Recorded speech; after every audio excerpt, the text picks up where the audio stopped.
যুক্তরাষ্ট্রের F-47 যুদ্ধবিমানের গোপন প্রকল্প NGAD নিয়ে ব্যাপক সমালোচনার সৃষ্টি হয়েছে। এই প্রকল্পের অধীনে তৈরি হচ্ছে এমন এক যুদ্ধবিমান যার অস্তিত্ব বাস্তব আর কল্পনার মাঝামাঝি। এটি হয়তো যুদ্ধের নিয়মই বদলে দিবে। এই বিমানটি এমনভাবে ডিজাইন করা হয়েছে আকাশ যুদ্ধে অপরাজেয় হয়ে উঠবে। যেখানে পঞ্চম প্রজন্মের যুদ্ধবিমান F-22, F-35 আংশিকভাবে ধরা পড়তে পারে, সেখানে F-47 সম্পূর্ণ অদৃশ্য হয়ে যাবে।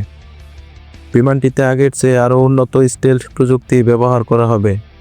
এর ককপিটে বসা পাইলট হয়তো কেবল একজন পরিচালক, সিদ্ধান্ত নেবে এক অদৃশ্য যোদ্ধা, কৃত্রিম বুদ্ধিমত্তা AI। বিমানটি আকাশে একা উড়বে না, সাথে থাকবে ড্রোন ও স্যাটেলাইট যা পাইলটকে সরাসরি তথ্য প্রদান করবে। নজরদারিতেও হবে অত্যন্ত নিখুঁত। বিমানটি দিয়ে অদৃশ্য যুদ্ধ পরিচালনার জন্য রাডার জেমিং সিস্টেম ও সাইবার আক্রমণ প্রযুক্তি থাকবে, যা শত্রুর যোগাযোগ একদম বিচ্ছিন্ন করে দিবে। এর আসল শক্তি তার অস্ত্রে নয়, বরং তথ্য নিয়ন্ত্রণে।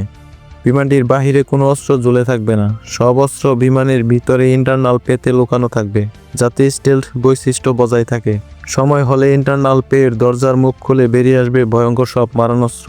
মুহূর্তেই আক্রমণ চালাবে, শত্রু বুঝে ওঠার আগেই যুদ্ধের সমাপ্তি ঘটে যাবে।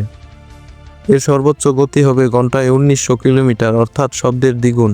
F-47 শুধু একটি ফাইটার জেট নয়, এটি একটি মাল্টি-ডোমেন অস্ত্র প্ল্যাটফর্ম, যেখানে মিসাইল, লেজার, ড্রোন এবং সাইবার প্রযুক্তি একসাথে কাজ করবে। উইকিপিডিয়ার তথ্য অনুযায়ী বিমানটি 2029 সালের মধ্যে কার্যকর হবে এবং 2030 সালে এটি মোতায়েন করা হবে। গোপনীয়তার দেওয়ালে লকহিড মার্টিন, বোয়িং এবং নর্থরপ গ্রুম্যান এইসব প্রতিষ্ঠানের নাম শোনা গেলেও প্রকল্পের আসল চেহারা এখন অন্ধকারে ঢাকা। তবে কি আকাশের রাজত্ব F-47 এর দখলে থাকবে, নাকি এর চেয়েও বেশি শক্তিশালী যুদ্ধবিমান তৈরি হতে যাচ্ছে বিশ্বের শক্তিশালী দেশগুলোতে? F-47 এখনও আনুষ্ঠানিকভাবে অস্তিত্ব পায়নি, কিন্তু ইতিহাস বলে যে প্রযুক্তির কথা প্রথমে গুজব মনে হয় সেটি একদিন বাস্তবে হয়ে ওঠে। তাই প্রশ্ন থেকেই যায়, এটি কি সত্যি ভবিষ্যতের যুদ্ধবিমান, নাকি ইতিমধ্যে আকাশে উঠছে আমাদের চোখের আড়ালে? ধন্যবাদ ভিডিওটি শেষ পর্যন্ত দেখার জন্য। ভিডিওটি ভালো লাগলে চ্যানেলটি সাবস্ক্রাইব করে পাশে থাকবেন।